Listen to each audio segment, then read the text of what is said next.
नमस्कार दोस्तों, स्वागत है आपका आपके अपने चैनल वॉइस इंस्पायर पर। बहुत पुरानी बात है कि कहीं एक बूढ़ा रहता था। उसके 3 बेटे थे। 2 बड़े बेटे घर के कामकाज की देखभाल करते थे, बड़े उदार और दानी थे। उन्हें सुंदर कपड़े पहनने का भी बड़ा शौक था। मगर ईवान, जो सबसे छोटा था, उसमें कोई भी गुण नहीं था, निरा बुद्धू था। वह अपना अधिकतर समय अलाव घर पर बैठे बैठे बिता देता और केवल खुम्मियाँ इकट्ठी करने के लिए ही बाहर जंगल में जाता।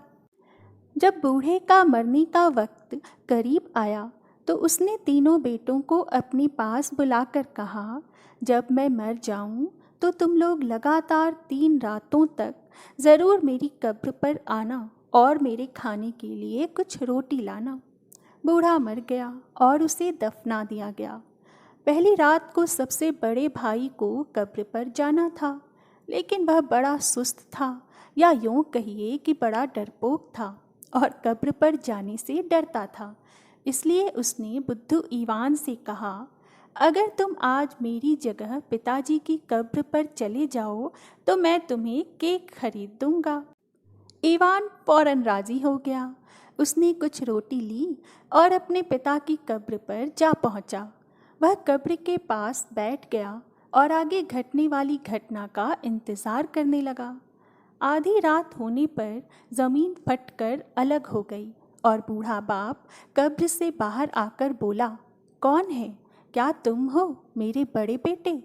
मुझे बताओ, रूस का क्या हाल है? क्या कुत्ते भौंक रहे हैं, या भेड़िए चिल्ला रहे हैं, या मेरे बेटे रो रहे हैं? तब ईवान ने जवाब दिया, यह मैं हूँ पिताजी, आपका सबसे छोटा बेटा ईवान, और रूस में सब कुछ ठीक ठाक है। तब पिता ने भर पेट रोटी खाई और अपनी कब्र में जा लेटा। ईवान घर लौट आया और रास्ते में केवल खुम्मियाँ इकट्ठी करने के लिए ही रुका। जब वह घर आया तो उसके सबसे बड़े भाई ने पूछा, पिताजी से भेंट हुई? हाँ हुई, ईवान ने जवाब दिया। उन्होंने रोटी खाई? हाँ, उन्होंने भर पेट रोटी खाई। एक और दिन गुजरा और तब दूसरे भाई की बारी आई, लेकिन वह भी या तो बेहद सुस्त था या इतना डरता था कि जाना नहीं चाहता था। इसलिए उसने ईवान से कहा, ईवान, अगर तुम मेरी जगह चले जाओ तो मैं तुम्हें नए जूते बना दूंगा। ठीक है, ईवान ने कहा, मैं चला जाऊंगा। उसने कुछ रोटी ली और अपने पिता की कब्र पर जाकर इंतज़ार करने लगा। आधी रात होने पर ज़मीन फटकर अलग हो गई। बूढ़े बाप ने कब्र से बाहर आकर पूछा, कौन है? क्या तुम हो मेरे मंझले बेटे? मुझे बताओ, रूस का क्या हाल है? क्या कुत्ते भौंक रहे हैं, या भेड़िए चिल्ला रहे हैं, या मेरे बेटे रो रहे हैं? तब ईवान ने जवाब दिया, यह मैं हूँ पिताजी, आपका बेटा ईवान, और रूस में तो सब कुछ ठीक ठाक है। तब पिता ने भर पेट रोटी खाई और अपनी कब्र में लौट गया। ईवान घर वापस चला आया। रास्ते में उसने फिर खुम्मियाँ इकट्ठी की। वह घर आया तो मंझले भाई ने पूछा, पिताजी ने रोटी खाई? हाँ, भर पेट खाई। तीसरी रात तो ईवान की ही बारी थी। उसने अपने भाइयों से कहा, 2 रात से मैं पिताजी की कब्र पर जाता रहा हूँ। आज तुम में से कोई एक जाए, मैं घर पर रहकर आराम करूँगा। नहीं, भाइयों ने जवाब दिया, आज भी तुम ही जाओ, तुम तो इसके आदी हो चुके हो। चलो, कोई बात नहीं। ईवान राज़ी हो गया। उसने कुछ रोटी ली और कब्र पर जा पहुँचा। आधी रात होने पर ज़मीन फटी और बूढ़ा बाप कब्र से बाहर आकर बोला, कौन है? क्या तुम हो मेरे तीसरे बेटे ईवान? मुझे बताओ, रूस का क्या हाल है? क्या कुत्ते भौंक रहे हैं, या भेड़िए चिल्ला रहे हैं, या मेरे बेटे रो रहे हैं? तब ईवान ने जवाब दिया, मैं ही हूँ पिताजी, आपका छोटा बेटा ईवान, और रूस में सब कुछ ठीक ठाक है। पिता ने भर पेट रोटी खाई और उससे कहा, केवल तुमने ही मेरे आदेश का पालन किया है ईवान। मेरी कब्र पर आते हुए सिर्फ तुम ही नहीं डरे। अब तुम ऐसा करना, खुले मैदान में जाकर पुकारना, जादुई घोड़े मेरे सामने आओ, मेरी सुनो और मानो। जब घोड़ा तुम्हारे सामने आए तो उसके दाएं कान में दाखिल होकर बाएं से बाहर आ जाना।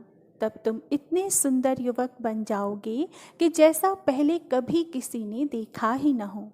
फिर तुम घोड़े पर सवार होकर जहाँ मन चाहे चले जाना। इतना कहकर पिता ने उसे लगाम दी। ईवान ने वह लगाम ले ली और धन्यवाद देकर घर की ओर चल दिया। रास्ते में उसने खुम्मियाँ इकट्ठी की। वह घर आया तो उसके भाइयों ने पूछा, पिताजी से भेंट हुई ईवान? हाँ हाँ हुई। क्या उन्होंने रोटी खाई? हाँ, उन्होंने भर पेट रोटी खाई और कब्र पर न आने का आदेश दिया। अब हुआ यह कि उन्हीं दिनों ज़ार ने देश के सभी भागों में डोंडी पिटवाई। सभी सूरमाओं को राजधानी में इकट्ठे होने के लिए कहा गया। ज़ार की बेटी अनुपमा ने अपने लिए 12 स्तंभों पर बलूत के लट्ठों की 12 तहों वाला एक महल बनवाने का आदेश दिया था। उसने सबसे ऊपर की मंजिल की खिड़की में बैठकर उस आदमी की प्रतीक्षा करने का निश्चय किया था जो अपने घोड़े से खिड़की तक उछलकर उसके होठों को चूम लेगा। जीतने वाला चाहे अमीर कुलीन हो, चाहे गरीब गुरबा, ज़ार अपनी बेटी अनुपमा का विवाह उसी के साथ करेगा और उसे अपना आधा राज्य भी देगा। यह खबर ईवान के भाइयों ने भी सुनी। उन्होंने आपस में तय किया कि वे भी अपनी किस्मत आजमाने जाएंगे। उन्होंने अपनी बढ़िया घोड़ों को खूब जई खिलाई और उन्हें अस्तबलों से बाहर लाए। उन्होंने अपनी बढ़िया पोशाकें पहनी और घुंघराले बाल संवारे। अलाव घर पर बैठे हुए ईवान ने अपने भाइयों से कहा, मुझे भी अपने साथ ले चलो मेरे भाइयों, मुझे भी किस्मत आजमाने का मौका दो। तुम्हें साथ ले चले? बुद्धू कहीं के, तुम यहीं अलाव घर पर बैठे अच्छे लगते हो। उन्होंने ठहाका लगाया। अगर तुम हमारे साथ गए तो लोग तुम्हें देखकर हंसेंगे। तुम्हारे लिए तो यही अच्छा है कि जंगलों में जाकर खुम्मियों की तलाश करो। उसके भाई अपने बढ़िया घोड़ों पर सवार हुए। उन्होंने अपने टोपों के सिरे ऊपर करके सीटी बजाई, सिंहनाद किया और सरपट घोड़े दौड़ाते हुए धूल के बादल में विलीन हो गए। ईवान ने पिता की दी हुई लगाम उठाई और खुले मैदान में जा पहुंचा।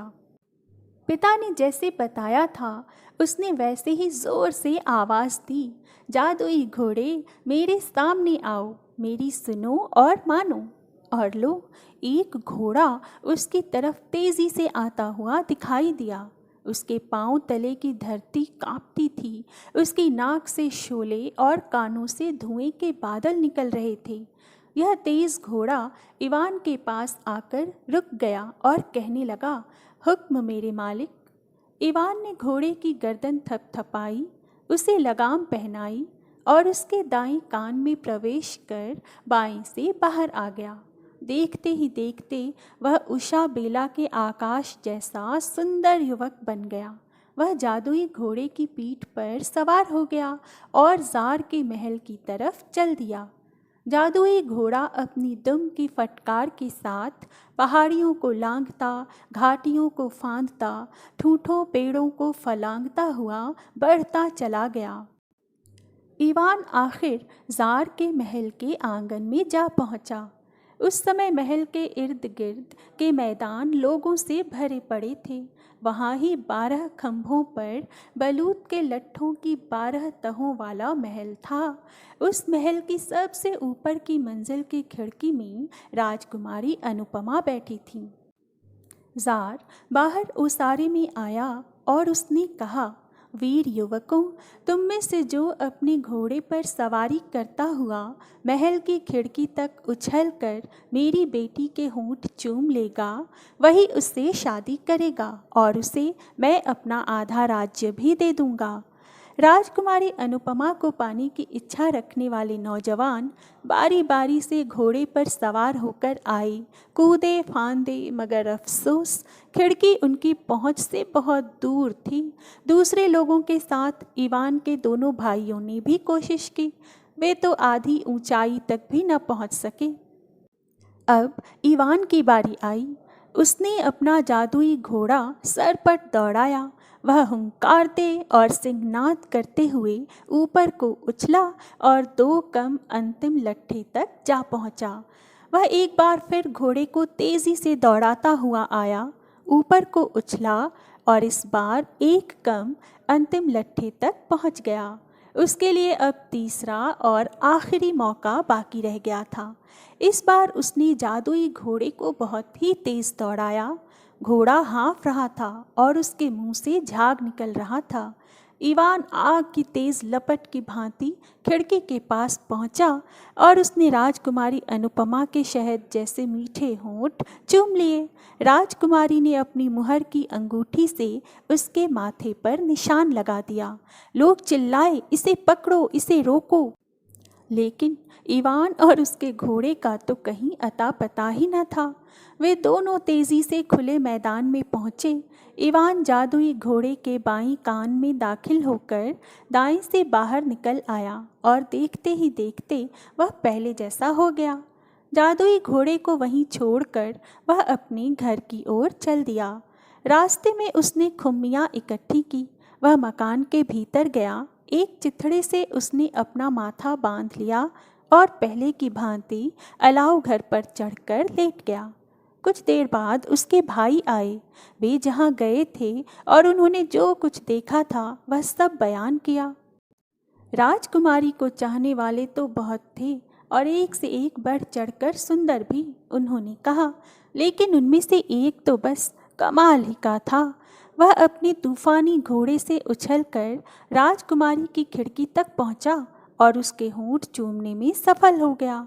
हमने तो उसे आते देखा मगर जाते किसी ने नहीं देखा। चिमनी के पास अपनी जगह से इवान ने कहा, क्या मैं तो नहीं था जिसे तुमने देखा था? उसके भाई खींच कर बोले, अरे बेवकूफ़, अपनी बकवास बंद करो, वहीं अलाव घर पर बैठकर खुम्मियाँ खाओ। तब इवान ने खोल दिया राजकुमारी की मुहर के ऊपर बंधा हुआ चीथड़ा। बस फिर क्या था, तेज रोशनी से सारा घर जगमगा उठा।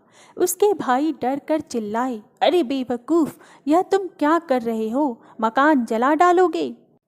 अगले रोज़ ज़ार ने बहुत बड़ी दावत की जिसमें उसने अपनी सारी प्रजा को बुलाया। उस दावत में जागीरदार और रईस, साधारण लोग, गरीब अमीर, जवान बूढ़े सभी बुलाए गए। इवान के भाई भी दावत में शामिल होने के लिए तैयार हुए। मुझे भी अपने साथ ले चलो भाइयों, इवान ने प्रार्थना की। क्या? वे हंसे। जो भी तुम्हें देखेगा वही हंसेगा। यहाँ बैठकर तुम तो खुम्मियाँ ही खाओ। भाई अपने बढ़िया घोड़ों पर सवार होकर चले गए और इवान उनके पीछे पीछे पैदल ही चल दिया। वह ज़ार के महल में पहुंचा और दूर एक कोने में ही बैठ गया। राजकुमारी अनुपमा मेहमानों से भेंट करने लगी। वह सभी को शराब का एक जाम देती और साथ ही यह देखती कि किसी के माथे पर उसकी मुहर तो नहीं लगी है। इवान के सिवा वह सभी मेहमानों से मिली। इवान के पास पहुंचते ही राजकुमारी का दिल बैठ गया। इवान के सारे शरीर पर कालिख पुती हुई थी और उसके बाल बिखरे हुए थे। राजकुमारी अनुपमा ने पूछा, तुम कौन हो? कहाँ से आए हो? तुम्हारे माथे पर यह चीथड़ा क्यों बंधा हुआ है? मैं गिरकर जख्मी हो गया हूँ, इवान ने जवाब दिया। राजकुमारी ने चिथड़ा खोला तो सारा महल एकदम से जगमगा उठा। यह तो मेरी मुहर है, वह चिल्लाई। यह रहा मेरा मंगेतर। ज़ार इवान के पास आया और उसे देखकर कहने लगा, अरे नहीं राजकुमारी अनुपमा, यह तुम्हारा मंगेतर नहीं हो सकता, यह तो इतना गंदा है। इवान ने ज़ार से कहा, मुझे अपना मुंह धोने की इजाज़त दे दीजिए ज़ार। ज़ार ने इजाज़त दे दी। इवान आंगन में पहुंचकर उसी भांति चिल्लाया जैसा कि उसके पिता ने सिखाया था।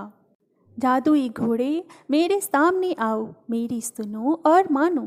और लो, एक घोड़ा सर पर दौड़ता हुआ उसकी तरफ आता दिखाई दिया। उसके पैरों तले की जमीन कांप रही थी। उसकी नाक से शोले और कानों से धुएं के बादल निकल रहे थे। इवान उसके दाएं कान में दाखिल होकर बाएं से बाहर निकल आया और एक बार फिर वह उषा बेला के आकाश जैसा सुंदर युवक बन गया। वह कितना सुंदर था, यह तो बयान करना मुमकिन ही नहीं। महल में जमा सभी लोगों ने जब उसे देखा तो दांतों तले उंगली दबाकर रह गए। इसके बाद उन दोनों की शादी हो गई और ज़ार ने शादी की खुशी में एक बहुत बड़ी दावत की। तो दोस्तों, आज की कहानी यहीं समाप्त होती है। आगे ऐसी ही और भी कहानियाँ सुनते रहने के लिए प्लीज़ मेरे चैनल को सब्सक्राइब करें और मेरे वीडियोस को लाइक और शेयर करना ना भूलें। मैं फिर आऊँगी एक नई कहानी और एक नई आशा के साथ। तब तक के लिए नमस्कार। आपका दिन शुभ हो।